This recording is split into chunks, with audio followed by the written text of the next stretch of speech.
Je m'appelle Cyrielle, j'ai 34 ans, et il y a 3 semaines, lors de la fête de départ à la retraite de mon père, il a fait quelque chose qui m'a décidé à m'effacer définitivement de cette famille.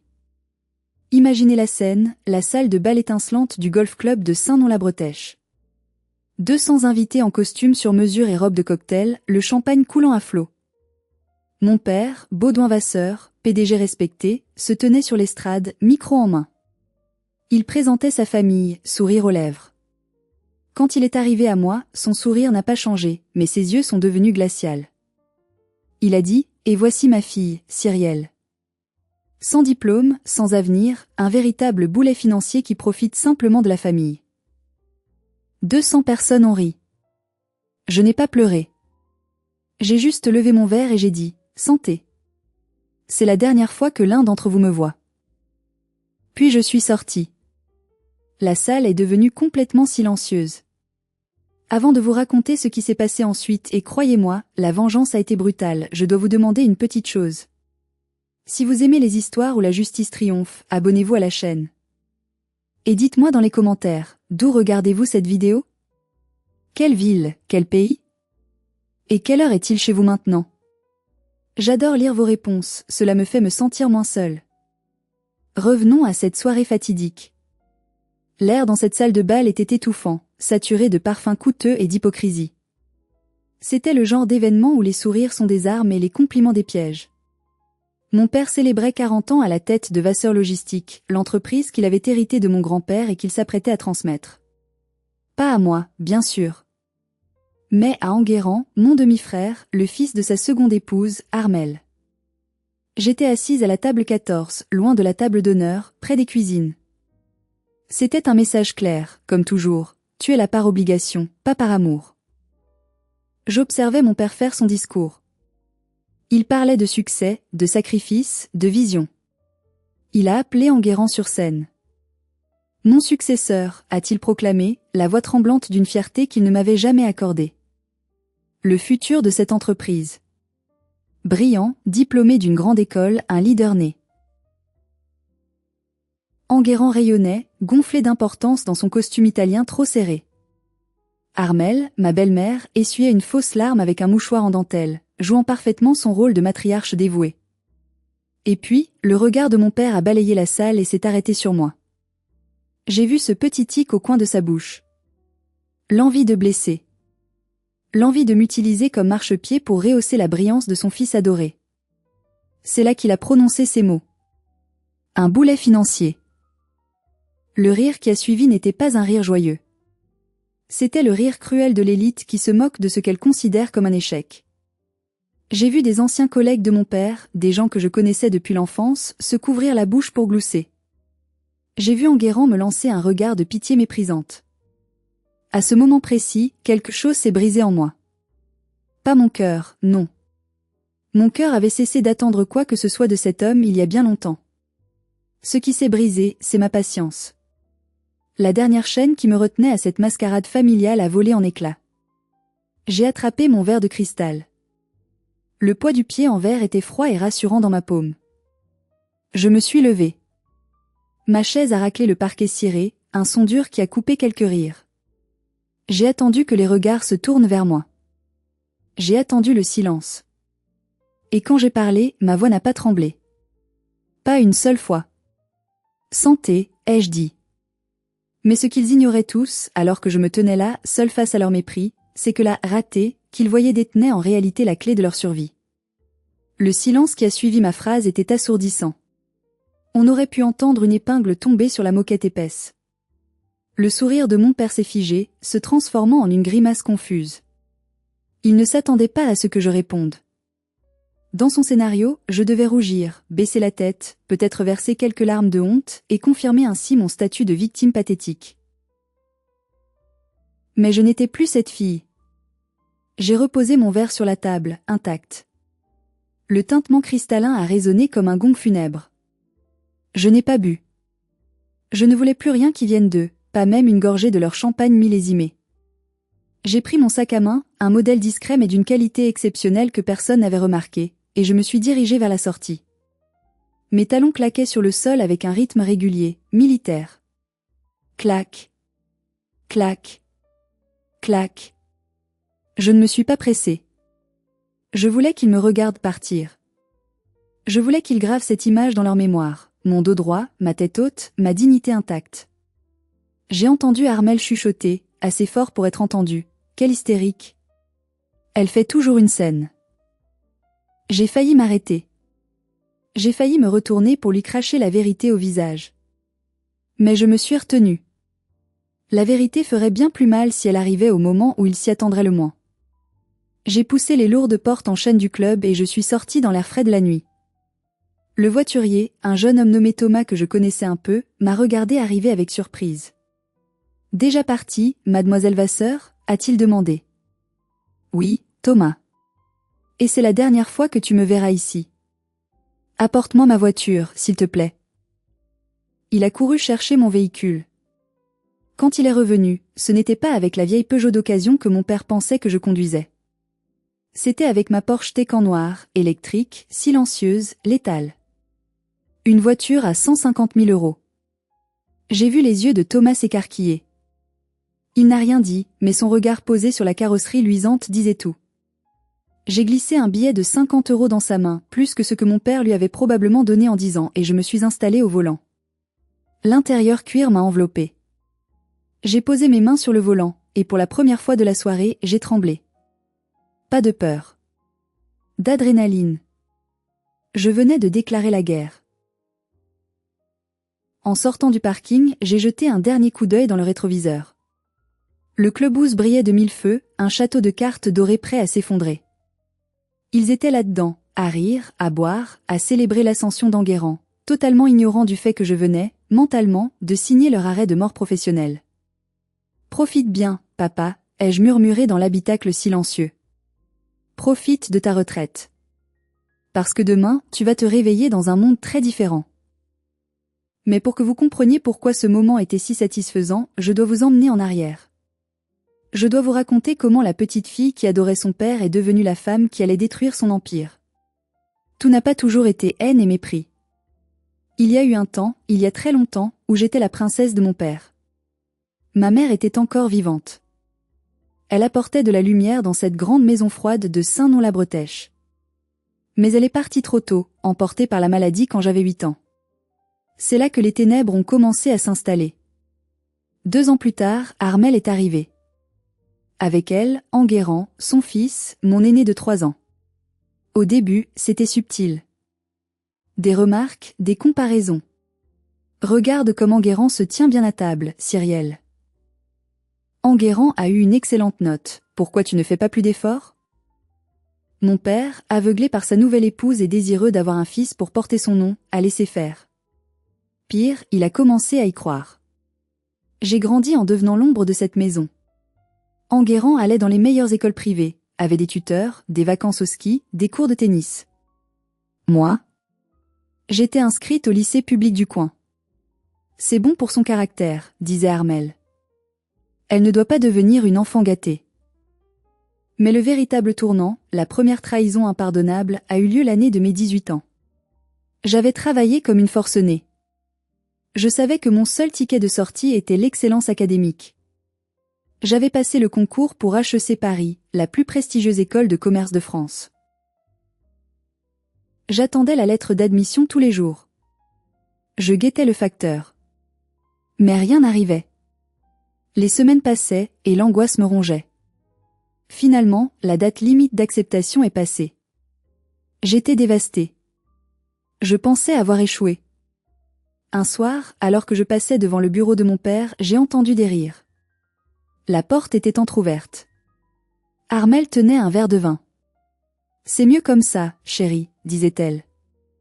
HEC, c'est trop de pression pour elle. Elle n'a pas les épaules. Et puis, imagine les frais. On doit déjà payer l'école de commerce d'Enguerrand à Londres. Mon père a hoché la tête, indifférent. Tu as raison. Elle trouvera quelque chose de plus, à sa portée. Je me suis figée. Sur le bureau, à moitié caché sous un dossier, j'ai vu l'enveloppe. Le logo de HEC. Elle avait été ouverte. Il l'avait reçue. Il l'avait cachée. Il m'avait laissé croire que j'étais incompétente, alors que j'avais réussi. Armel avait saboté mon avenir pour s'assurer que les ressources de la famille soient concentrées sur son fils, et pour éliminer toute concurrence. Je suis entrée dans la pièce, tremblante de rage. « Vous avez caché ma lettre » ai-je hurlé. Armel n'a même pas sursauté. Elle a souri, ce sourire venimeux que je connaissais par cœur. « Oh, Cyrielle. Ne sois pas dramatique. Nous avons pris une décision exécutive pour le bien de la famille. » Pour le bien de la famille, ai-je répété, les larmes aux yeux. Vous avez volé ma vie. Mon père a soupiré, agacé par mon émotion. Cyrielle, ça suffit. De toute façon, c'est trop tard. La date est passée. Passe à autre chose. C'était ça. Pas d'excuses. Pas de remords. Juste un « passe à autre chose » dédaigneux. J'ai compris ce jour-là que je n'étais pas une fille pour eux. J'étais un obstacle.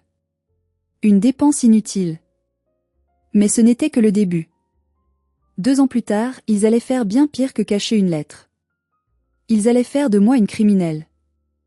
J'avais 20 ans. Je suivais des cours à la fac, travaillant le soir pour payer mes livres, vivant toujours sous leur toit car je n'avais pas les moyens de partir. L'ambiance était toxique. Enguerrand était rentré de Londres, diplômé, de justesse, et se pavanait dans la maison comme le futur roi. Un dimanche matin, le chaos a éclaté. Armel hurlait qu'on l'avait volé. Son collier de diamants, un héritage de sa propre mère disait-elle, en réalité acheté par mon père, avait disparu. Il était sur ma coiffeuse, criait-elle. Quelqu'un l'a pris. Mon père a ordonné une fouille de la maison. Naturellement, ils ont commencé par ma chambre. Je les regardais faire, les bras croisés, sûrs de mon innocence. Armel a ouvert mon sac à main, celui que je prenais pour aller à la fac. Elle en a sorti le collier. Je le savais, a-t-elle triomphé. Je savais qu'elle était jalouse.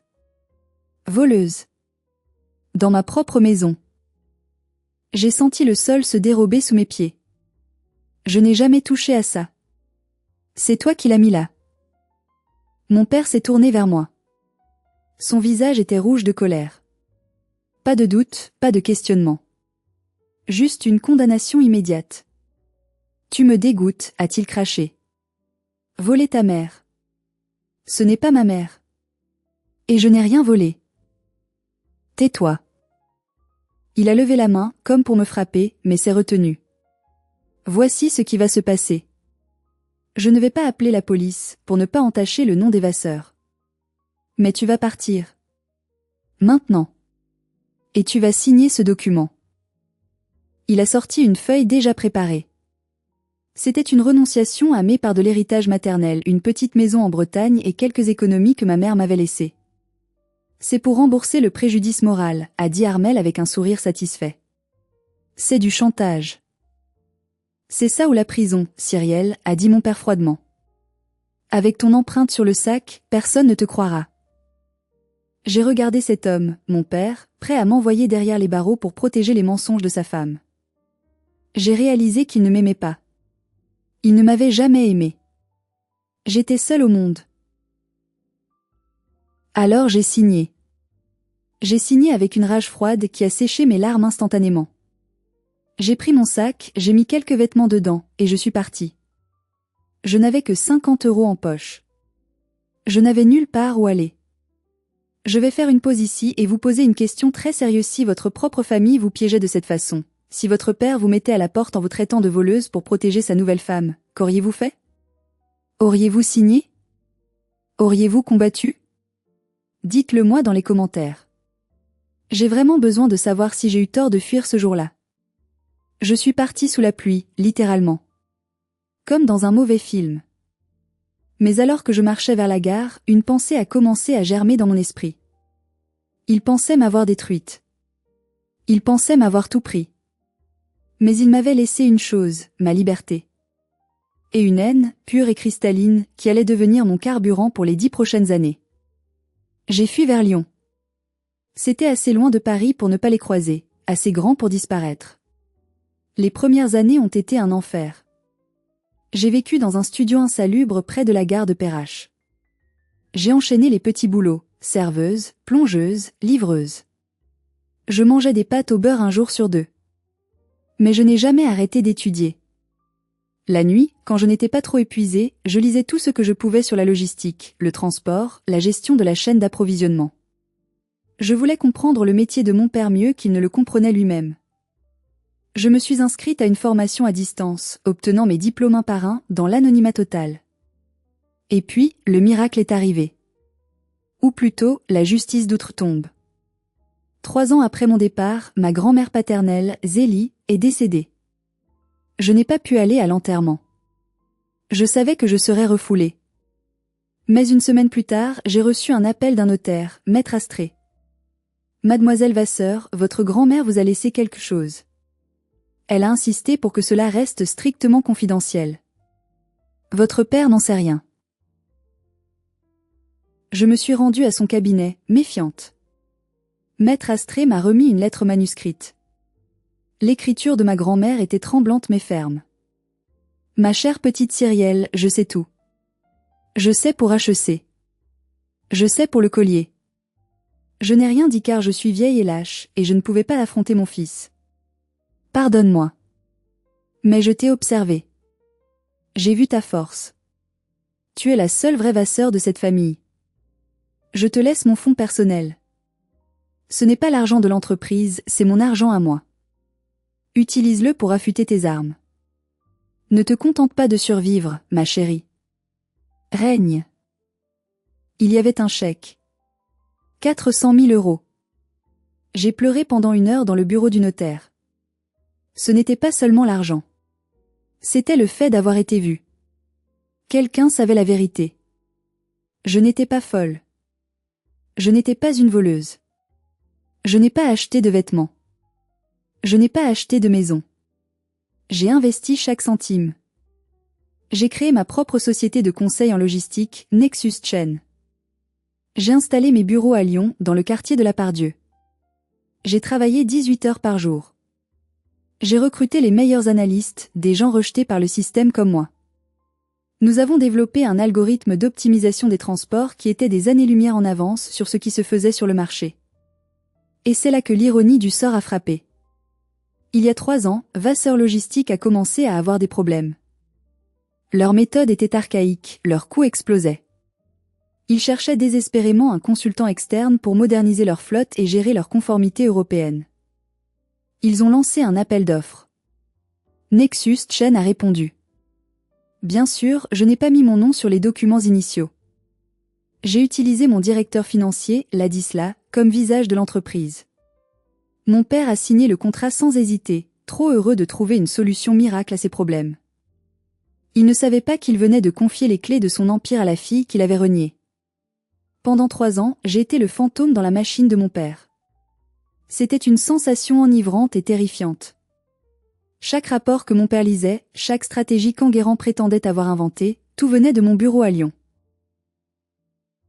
Nous avons restructuré leurs itinéraires. Nous avons négocié leur contrat de carburant. Nous avons sauvé Vasseur Logistique de la faillite à 2 reprises. Ladislas me racontait les réunions Zoom avec eux. Ton père t'adore, Cyrielle, disait-il en riant. Enfin, il adore l'équipe Nexus. Il dit que nous sommes des génies. Il dit qu'il aimerait que son fils ait la moitié de notre intelligence. C'était une torture douce amère. J'avais la validation professionnelle de mon père, mais il l'adressait à des étrangers. Pendant ce temps, Enguerrand montait en grade. Il s'attribuait le mérite de nos résultats. Il se pavanait dans les magazines économiques, parlant de sa vision moderne. Je lisais ses interviews en buvant mon café le matin, et je souriais. Continue à parader, petit pan. C'est moi qui tiens le fil qui t'empêche de tomber. Le contrat entre Nexus et Vasseur Logistique représentait aujourd'hui 45% de leur efficacité opérationnelle. Sans notre logiciel propriétaire, leurs camions s'arrêteraient littéralement de rouler de manière rentable en moins de 2 semaines. Sans notre gestion des conformités douanières, ils seraient bloqués aux frontières. J'avais construit un piège parfait. Je ne savais juste pas quand le refermer. Je me disais parfois que je continuerais ainsi éternellement, riche et anonyme, riant sous cape. Mais l'invitation à la fête de retraite est arrivée. Et j'ai décidé d'y aller. Je voulais voir, une dernière fois. Je voulais voir s'ils avaient changé. Si l'âge avait adouci mon père. Si la maturité avait rendu Enguerrand plus humble. Vous connaissez la réponse. Ils n'avaient pas changé. Ils avaient empiré. L'humiliation publique au micro a été le catalyseur. Mon père n'avait pas seulement insulté sa fille, il avait insulté le cerveau derrière son propre succès. En quittant la fête ce soir-là, dans ma Porsche, je ne ressentais plus aucune hésitation. Le temps de jouer à cache-cache était terminé. Il était temps de révéler le maître du jeu. Le lendemain matin de la fête, je me suis réveillée à Lyon. J'avais conduit une partie de la nuit, l'adrénaline me tenant éveillée. Mon téléphone, que j'avais mis en mode silencieux, affichait 42 notifications. Aucune d'elles n'était une excuse. Le premier message était d'Enguerrand, envoyé à 1h du matin. « Tu es complètement malade ? Faire une scène pareille devant les actionnaires ? Tu as de la chance que papa ne porte pas plainte pour trouble à l'ordre public. Ne t'avise plus jamais de te montrer. » Le suivant était de mon père, à 7h du matin. J'ai demandé à la banque de bloquer la carte de crédit d'urgence que je t'avais laissée il y a 10 ans. Je viens de réaliser qu'elle était toujours active. Considère-toi coupé des vivres. Grandis un peu. J'ai éclaté de rire. Un rire franc, libérateur. Il pensait vraiment que je vivais sur cette vieille carte ? Je l'avais coupée au ciseau le jour où j'avais quitté la maison à 20 ans. Il ne s'était même jamais donné la peine de vérifier les relevés pour voir qu'il n'y avait eu aucune dépense dessus depuis une décennie. C'était la preuve ultime de son indifférence. Armel avait laissé un message vocal. Sa voix était sucrée, dégoulinante de fausses inquiétudes, mais le venin était là. « Cyrielle, ma chérie. C'était très gênant hier soir. Ton père est très déçu. On pense que tu as besoin d'aide psychologique. On peut te recommander quelqu'un de discret. Ne nous contacte pas avant d'être soigné. » Ils essayaient de contrôler la narration. Ils voulaient faire de moi la folle, l'instable, pour justifier leur cruauté. C'était leur tactique depuis toujours, gaslighting. Me faire douter de ma propre réalité. Mais cette fois, j'avais une arme nucléaire dans ma poche. Je me suis douchée, j'ai enfilé mon tailleur Yves Saint Laurent, un petit plaisir que je m'étais offert avec mon premier million, et je suis partie pour le bureau. En conduisant vers la tour Incity, le gratte-ciel emblématique de Lyon où Nexus Chain occupait tout le 30e étage, je me sentais invincible. J'ai garé ma Porsche à ma place réservée, PDG. J'ai salué mes employés. Ils me respectaient. Non pas parce que j'étais une fille d'eux, mais parce que j'étais compétente. Parce que je connaissais le nom de leurs enfants. Parce que je payais bien. Tout le contraire de la gestion Vasseur. Je suis entrée dans mon bureau d'angle, avec sa vue panoramique sur les Alpes au loin. Ladislas m'attendait, une tasse de café à la main et l'air inquiet. « J'ai entendu parler de la fête », a-t-il dit doucement. « Ça va ? » « Jamais mieux, Ladislas », ai-je répondu en m'asseyant dans mon fauteuil en cuir. « Ouvre le dossier Vasseur. » Il a hésité. « Tu es sûr ? C'est notre plus gros client historique. » Enfin, sentimentalement. Ce n'est pas sentimental, c'est du business. Ils m'ont traité de parasite. Je vais leur montrer ce qui arrive quand le parasite arrête de nourrir l'hôte. J'ai posé mes mains sur le clavier. Rédiger cette lettre a été l'acte le plus thérapeutique de ma vie. Plus efficace que 10 ans de psychanalyse. Ce n'était pas une lettre d'insulte. C'était une lettre purement, froidement professionnelle. Le langage juridique est une arme redoutable quand il est manié avec précision. À l'attention de monsieur le PDG de Vasseur Logistique, par la présente, Nexus Chain vous notifie la résiliation de tous les contrats de service en cours, conformément à l'article 12.4 de notre accord-cadre. Cette résiliation prendra effet dans 30 jours ouvrables. Motif, réorientation stratégique de notre portefeuille client et incompatibilité des valeurs d'entreprise. Durant cette période de préavis, nous assurons le service minimum contractuel, mais aucun nouvel itinéraire ne sera optimisé et l'accès à notre plateforme premium sera révoqué à la date de fin. Cordialement, la direction de Nexus Chain. Incompatibilité des valeurs d'entreprise. J'ai savouré cette phrase. C'était la vérité absolue. Envoie-le, ai-je dit à Ladislas. En recommandé avec accusé de réception. Et envoie une copie numérique par email à Enguerrand et à mon père. Maintenant. Ladislas a cliqué sur envoyer. Le silence dans le bureau était électrique.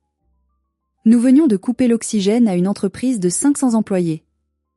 Je savais ce qui allait se passer. Leur système informatique était entièrement imbriqué avec le nôtre.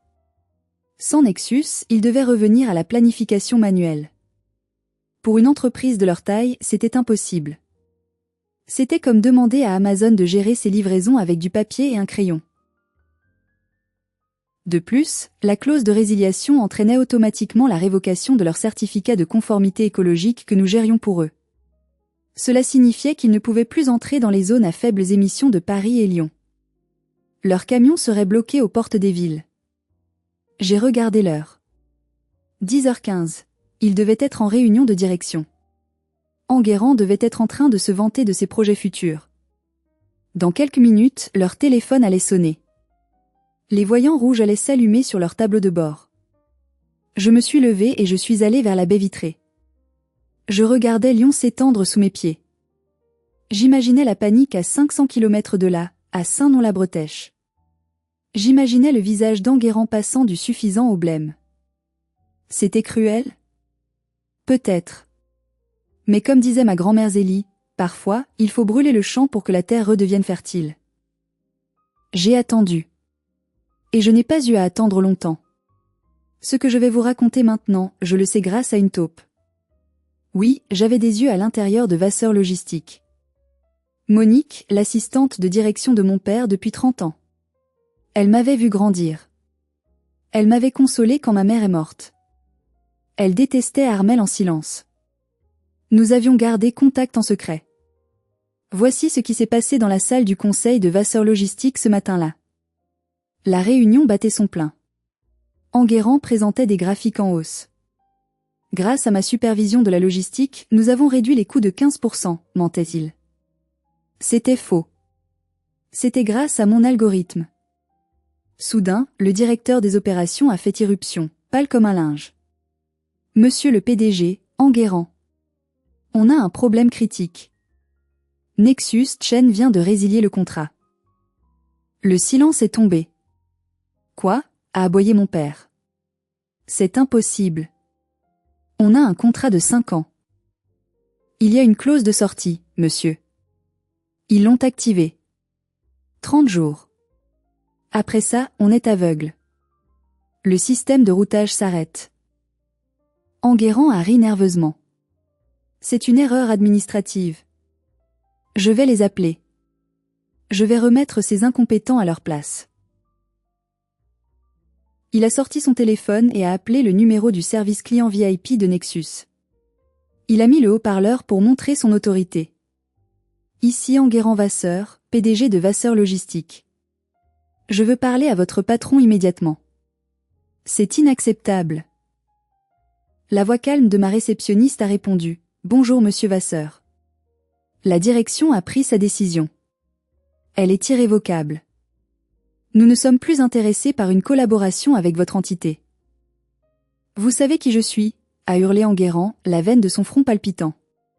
Je vais vous détruire. Je vais vous poursuivre en justice. Vous pouvez essayer, monsieur.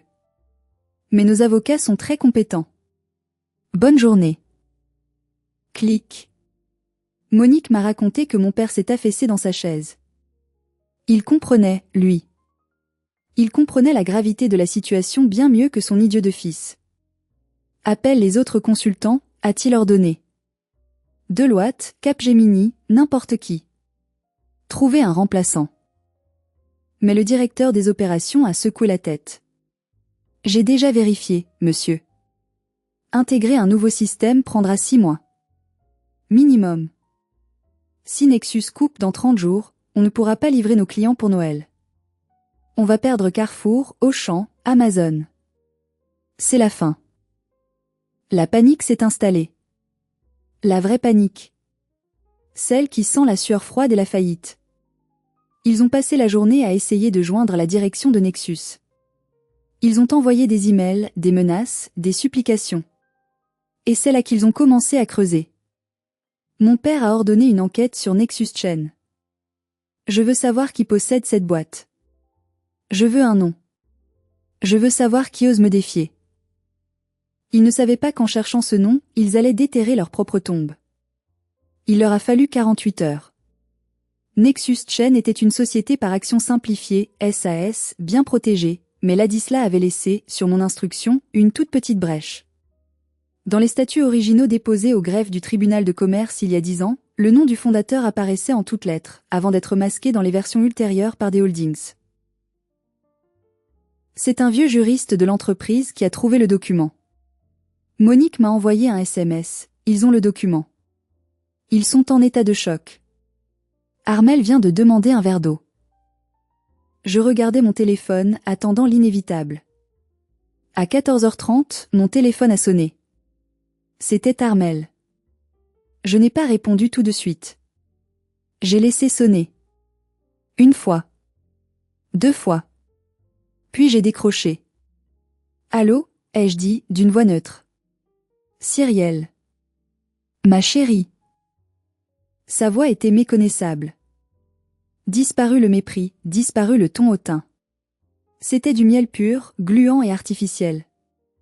Comment vas-tu? On s'inquiétait tellement pour toi depuis la fête. Vraiment? Le message d'Enguerrand me traitant de malade ne donnait pas cette impression. Elle a émis un petit rire nerveux. Oh, tu sais comment sont les garçons. Il est sous pression. Écoute, chérie. On a vu quelque chose d'étrange. Ton père faisait des recherches sur un partenaire commercial, Nexus Chain, et ton nom est apparu. C'est drôle, non? Un homonyme sûrement. Elle pêchait. Elle espérait désespérément que ce soit une autre Cyrielle Vasseur. Non, Armel. Ce n'est pas un homonyme. Un silence lourd au bout du fil. J'entendais sa respiration s'accélérer. Tu travailles pour eux? Tu es secrétaire là-bas? C'est pour ça que ton nom est sur les papiers? Elle ne pouvait pas concevoir autre chose. Dans son monde, j'étais une ratée. Je ne suis pas secrétaire, Armel. Je suis la fondatrice et l'unique actionnaire. Je possède Nexus Chain. J'ai entendu un bruit étouffé, comme si elle avait mis la main sur le combiné pour parler à quelqu'un d'autre. Probablement à mon père qui devait être à côté, l'oreille collée au téléphone. Elle est revenue en ligne, la voix tremblante. C'est incroyable. Quelle merveilleuse nouvelle. Pourquoi ne nous l'as-tu jamais dit? On est si fiers de toi. Fiers? Il y a 3 jours, j'étais un boulet sans avenir. Oh, c'était de l'humour, Cyrielle. Ton père a un humour si maladroit. Écoute, il faut qu'on parle. En famille. Pour fêter ça. Et pour éclaircir ce petit malentendu sur le contrat. Il n'y a pas de malentendu. Le contrat est résilié. Cyrielle, sois raisonnable. Tu ne peux pas faire ça à ton père. À ton frère. C'est l'héritage familial. Mon héritage, c'est la valise avec laquelle vous m'avez mise dehors il y a 14 ans. S'il te plaît. Laisse-nous venir te voir. À Lyon. Juste pour parler. J'ai souri. C'était exactement ce que je voulais. Je voulais qu'il vienne sur mon territoire. Je voulais qu'il voie ce que j'avais bâti. Très bien. Vendredi, 10h. Dans mon bureau. Venez tous les 3. Et ne soyez pas en retard. Mon temps coûte très cher. J'ai raccroché. Le piège était tendu. Le vendredi matin est arrivé. J'avais préparé la scène méticuleusement. J'avais demandé à mon personnel d'être encore plus professionnel que d'habitude. Tout devait respirer le succès, l'ordre et la puissance. Je portais une robe fourreau bleu marine, coupée à la perfection, et surtout, je portais le collier de perles de ma grand-mère Zélie. Pas celui qu'Armel avait prétendu avoir perdu, mais un autre, que Zélie m'avait donné secrètement enfant. C'était un symbole. J'ai convoqué Ladislas. Ils arrivent, lui ai-je dit. Je veux que tu sois là. Tu ne dis rien sauf si je te le demande. Tu es le témoin de ma réussite. Et pour ton invité surprise, a demandé Ladislas avec un clin d'œil. Il est dans le bureau d'à côté. Prêt à intervenir. Mon invité surprise, c'était mon oncle Vianney. Le frère cadet de mon père. L'artiste, le mouton noir, celui qui avait coupé les ponts avec Baudouin des années avant moi parce qu'il ne supportait pas sa cruauté. J'avais repris contact avec lui grâce à l'héritage de grand-mère. Il savait des choses.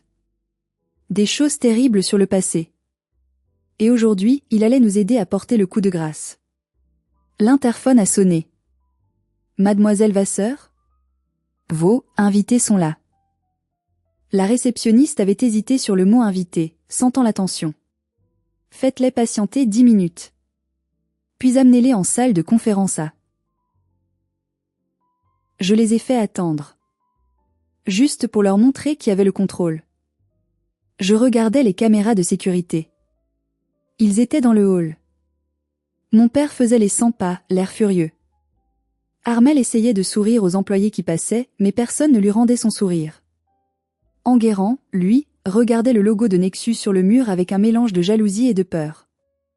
Il réalisait enfin. Ce n'était pas une petite entreprise de garage. C'était une multinationale. Et c'était la mienne.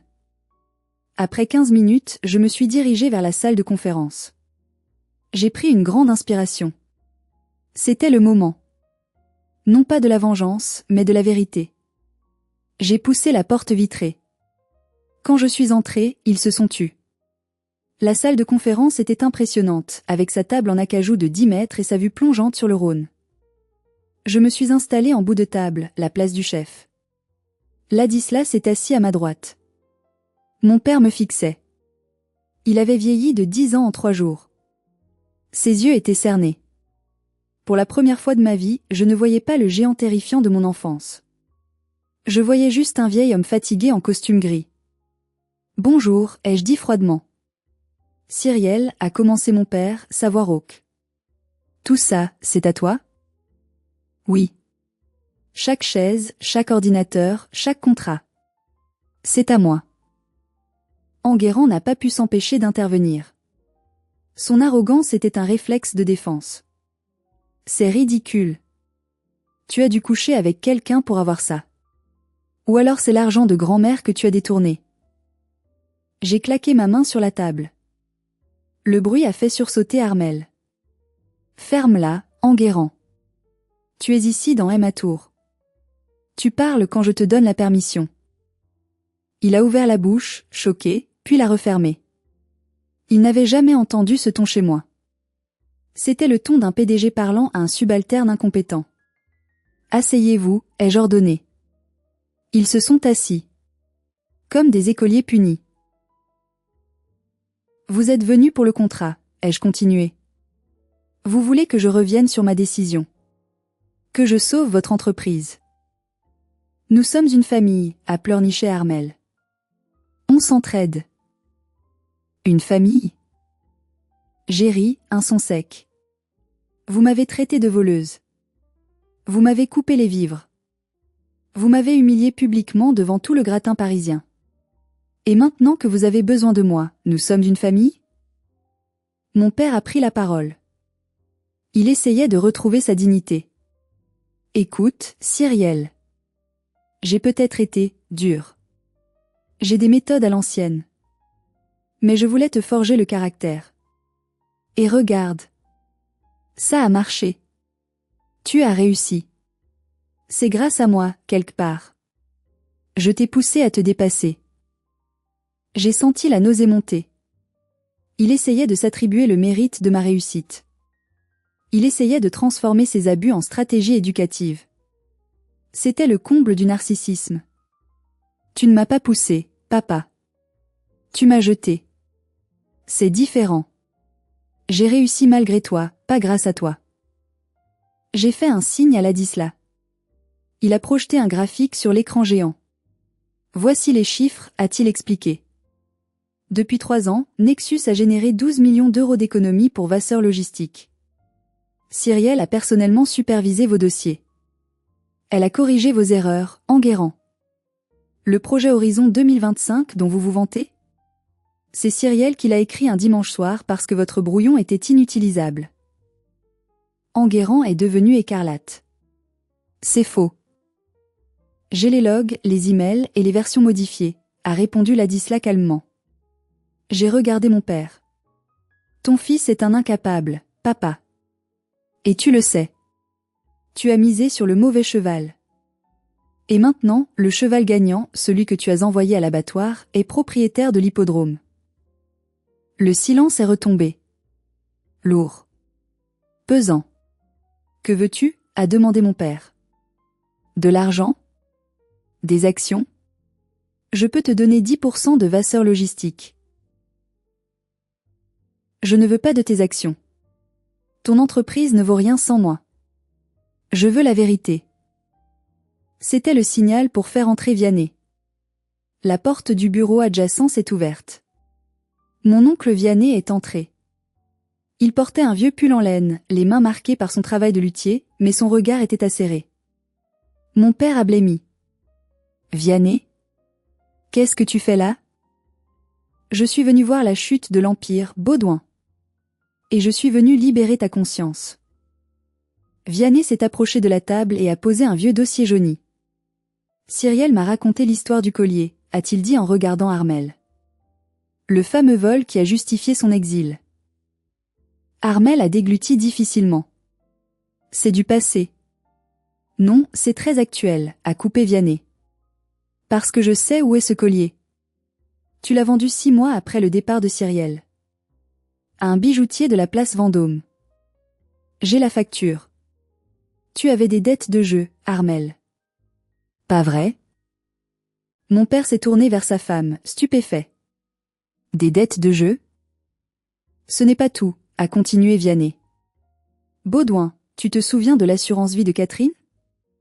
La mère de Cyrielle ? Oui. J'ai dit à Cyrielle qu'il n'y avait rien, que les investissements avaient échoué. Mensonge, a tonné Vianney. Tu as encaissé l'argent. 300 000 €. Et tu t'en es servi pour couvrir les pertes qu'Enguerrand avait faites lors de sa première tentative de start-up ratée à Londres.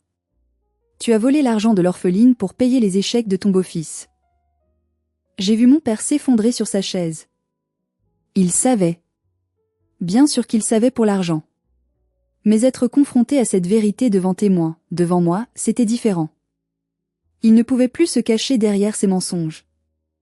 Je me suis levé. J'ai senti une puissance monter en moi, une vague de chaleur qui partait de mes pieds jusqu'à ma tête. Vous m'avez tout pris, ai-je dit, ma voix tremblant enfin d'une émotion brute. L'argent de ma mère. Ma maison. Ma confiance. Mon père. Vous m'avez laissé partir avec 50 €, sachant que vous aviez volé mon héritage. C'est criminel. Je pourrais vous envoyer en prison pour abus de confiance et escroquerie. J'ai les preuves maintenant. Armel pleurait, pour de vrai cette fois. Des larmes de peur. Enguerrand regardait ses chaussures. Mon père fixait le vide. Je ne vais pas vous envoyer en prison, ai-je continué. Pas parce que je vous aime. Mais parce que le nom Vasseur est aussi le mien, et je ne veux pas le traîner dans la boue davantage. Merci, Cyrielle, a murmuré mon père. Ne me remercie pas. Parce que le prix à payer va être bien plus élevé que la prison. J'ai sorti un contrat que j'avais préparé avec mes avocats. Je l'ai fait glisser sur la table vers mon père. Voici les conditions pour que Nexus Chain accorde une période de transition de 6 mois à Vasseur Logistique. Juste assez pour que vous ne fassiez pas faillite, mais pas assez pour vous sauver à long terme si vous ne changez pas. Mon père a pris le stylo, sa main tremblante. Quelles sont les conditions ? Lis. Il a lu à voix haute, sa voix se brisant sur chaque mot. Condition 1, Baudouin Vasseur doit publier une lettre d'excuse publique dans le Figaro Économie, reconnaissant le rôle crucial de Cyrielle Vasseur et de Nexus Chain dans le succès de son entreprise, et rétractant ses propos tenus lors de la soirée du 15 octobre. Il a grimacé. C'était une humiliation publique. L'exacte réplique de ce qu'il m'avait fait subir. Condition 2, Enguerrand Vasseur doit démissionner immédiatement de son poste de PDG et de tout rôle opérationnel. Il sera remplacé par un administrateur provisoire nommé par Nexus Chain. Quoi ? A hurlé Enguerrand. Jamais. C'est ma boîte. Ce n'est plus ta boîte, ai-je répondu calmement. C'est une coquille vide qui ne tient debout que grâce à moi. Tu signes ou je coupe le serveur dans 10 minutes. Enguerrand a regardé son beau-père, cherchant du soutien. Mais mon père, brisé par les révélations de Vianney et acculé par la réalité économique, a baissé les yeux. Tu dois démissionner, Enguerrand. On n'a pas le choix. Condition 3, remboursement intégral de l'héritage maternel détourné, avec intérêt composé sur 14 ans, versé à une association caritative de mon choix. Et restitution immédiate de tous les bijoux de ma mère qui sont en possession d'Armelle. Armelle a instinctivement porté la main à son cou. Elle portait un pendentif qui avait appartenu à ma mère. Je le savais. Enlève-le, ai-je dit. Maintenant. Elle l'a détaché, les doigts tremblants, et l'a posé sur la table. Et enfin, ai-je conclu. Une fois la transition de 6 mois terminée, je ne veux plus jamais entendre parler de vous. Vous ne m'appelez pas à Noël. Vous ne m'appelez pas pour mon anniversaire. Je suis morte pour cette famille, comme je l'ai dit à la fête. Mon père a levé les yeux vers moi. Il y avait des larmes dedans. De vraies larmes de regret? Peut-être. Ou juste des larmes de défaite. Cyrielle. Je suis ton père. Tu étais mon père quand j'avais 8 ans. L'homme qui est devant moi est juste un partenaire commercial malhonnête. Signe. Il a signé. Enguerrand a signé sa démission en jetant le stylo par terre de rage. J'ai récupéré le dossier. J'ai pris le pendentif de ma mère. La réunion est terminée. Vous pouvez disposer. Monique vous raccompagnera à la sortie. Ils se sont levés. Lents. Courbés. Ils sont sortis de mon bureau, de ma tour, de ma vie. Je ne les ai pas regardés partir. Je regardais la vue sur les Alpes. Le ciel était dégagé. 6 mois ont passé depuis cette réunion. Vasseur Logistique existe encore, mais ce n'est plus que l'ombre de ce que c'était. Avec Enguerrand dehors et un administrateur compétent aux commandes, l'hémorragie a été stoppée, mais l'entreprise a dû réduire sa taille de moitié. Ils ont vendu les camions, vendu l'entrepôt principal. C'est devenu une PME modeste. Mon père a pris sa retraite pour de bon. Il vit reclus dans sa maison de Saint-Nom-la-Bretèche. Les rumeurs disent qu'Armelle et lui font chambre à part. Sans l'argent pour financer ses caprices et ses dettes de jeu, leur amour s'est effrité. Enguerrand? Il a essayé de lancer une autre entreprise. Elle a failli en 3 mois. Il travaille maintenant comme commercial pour une marque de voitures de luxe. L'ironie, c'est qu'il a essayé de me vendre une voiture l'autre jour, sans savoir que c'était moi au téléphone. J'ai raccroché en riant. Quant à moi, Nexus Chain continue de grandir. Mais ce n'est pas le plus important. Le plus important, c'est que je suis libre. L'autre jour, j'ai dîné avec oncle Vianney. Il m'a raconté des histoires sur ma mère que je ne connaissais pas. Elle était drôle, elle était rebelle. Elle aurait été fière de moi. Je n'ai pas pardonné à mon père. Je ne pense pas que je le ferai un jour. Certains actes sont irréparables. Mais j'ai arrêté de le haïr. La haine, c'est encore un lien. Et je ne veux plus aucun lien. Je regarde mon pendentif, celui que j'ai récupéré du cou d'Armelle. Il est froid contre ma peau, mais il me réchauffe le cœur. C'est le symbole de ma victoire. Non pas une victoire d'argent, mais une victoire d'identité. Ils m'ont traité de rien. Je suis devenu tout. Je suis assise ici, dans mon bureau, à vous raconter cette histoire, et je réalise quelque chose d'essentiel. On nous apprend, dès l'enfance, que la famille est sacrée. Que le sang est plus important que tout. Qu'il faut pardonner, supporter, se taire pour préserver l'unité du clan. C'est un mensonge dangereux. Parfois, la famille est la première source de toxicité. Parfois, les gens qui sont censés vous donner des ailes sont ceux qui vous les coupent. Mon père pensait que ma valeur dépendait de son approbation. Il pensait qu'en me retirant son soutien financier, je m'effondrerais. Il ne savait pas que la vraie valeur ne se trouve pas dans un compte en banque ou un titre de poste. Elle se trouve dans la capacité à se relever quand on est à terre. J'ai construit mon empire sur les briques qu'ils m'ont jetées au visage. Si vous êtes dans une situation similaire, si vous êtes le mouton noir, le boulet, le déçu de la famille, écoutez-moi bien. Ne les laissez pas définir qui vous êtes. Utilisez leurs doutes comme carburant. Travaillez dans l'ombre. Apprenez. Grandissez. Et un jour, quand vous serez prêt, sortez de l'ombre. Pas pour leur demander de vous aimer, mais pour leur montrer qu'ils n'ont plus aucun pouvoir sur vous. La meilleure vengeance n'est pas la destruction de l'autre. C'est votre propre succès, insolent, éclatant, et totalement indépendant. Mon père a perdu sa fille, son entreprise et sa dignité. Moi, j'ai gagné ma vie. Merci de m'avoir écouté. C'était l'histoire de ma libération. Si cette histoire vous a touché, s'il vous plaît, faites un geste. Cliquez sur le bouton j'aime. Partagez cette vidéo avec quelqu'un qui a besoin d'entendre ce message. Et surtout, abonnez-vous. Parce que la semaine prochaine, je vous raconterai comment Armelle a essayé de revenir vers moi en rampant quand elle a découvert que mon père l'avait retiré de son testament. Oh oui, le drama n'est jamais vraiment fini avec ces gens-là. Prenez soin de vous. Et n'oubliez pas, vous valez bien plus que ce qu'ils disent. À bientôt.